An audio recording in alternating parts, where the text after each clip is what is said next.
So Martin Gagnon, I'm a Senior Vice President in the Wealth Management Division of National Bank of Canada. We did couple of interesting things that we're going to talk about today.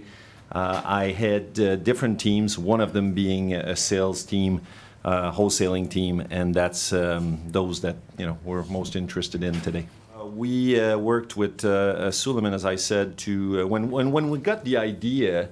We also realized that some, as you mentioned, already have an account, already know the tool, and so on, and some are clueless. They don't even know why they should have an account. They don't, So we decided to arm the wholesalers with different modules, so that when they sit with someone who's got a profile, we're going to start with optimization of a profile. But you need to also take a step back, and for the person who doesn't care, you need to show them why they need to be to have a presence on social media. So it was why social media, then why LinkedIn.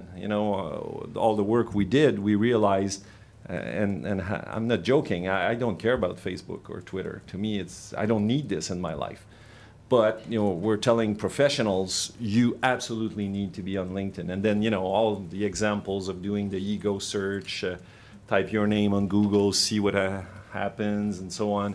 That's how we get their engagement. So from why social media to why LinkedIn, profile optimization, compliance, prospecting, and thought leadership. So we have 6 modules, and from the very advanced to the very basic. Invariably, even my boss, when we showed him, how to connect with someone you don't know via the tool, he freaked out, and our investment banking guys all freaked out, yeah, but they don't know, as you said, they think it's a resume online. Our executive said, I'm not looking for a job, why should I have a LinkedIn profile? And then when you take the time to do this, and that's why it's so important to have people like you and Suleiman who do executive training to debunk all the myths about the tool. And they'll always say the same thing. Oh, I don't want to get all those requests to connect. Well, refuse them. So, it's education. In 2012, there was an ad run by Adobe about the myth of getting ROI in social media, the funny slap ad. And this was when I saw that, and I said, okay, how do I prove to my boss that this was a good idea? And so we went to the finance people, and we told them we wanted to calculate ROI on the whole experience. And so this is when we devised how we were going to do it. I can get into the details, but it would be extremely boring. By using Salesforce, we were able to track specifically when one of our wholesalers was doing specifically LinkedIn training, and with which advisors, be it internal or external. So we were able to measure what happened after that meeting.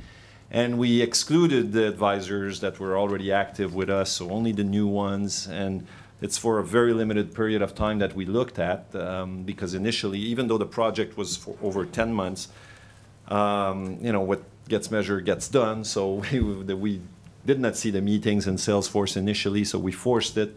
And finally, when we had a good 3 months of data that we captured 257 of those meetings, and then we captured what happened in the 3 months after.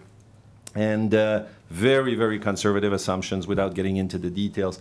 We got 400% ROI on the whole story, not only the buying of the premium accounts, but everything included in the story. And this is a ridiculously conservative number, because we didn't even annualize it to start with. So, sometimes I get calls challenging the number. It's vastly underestimated.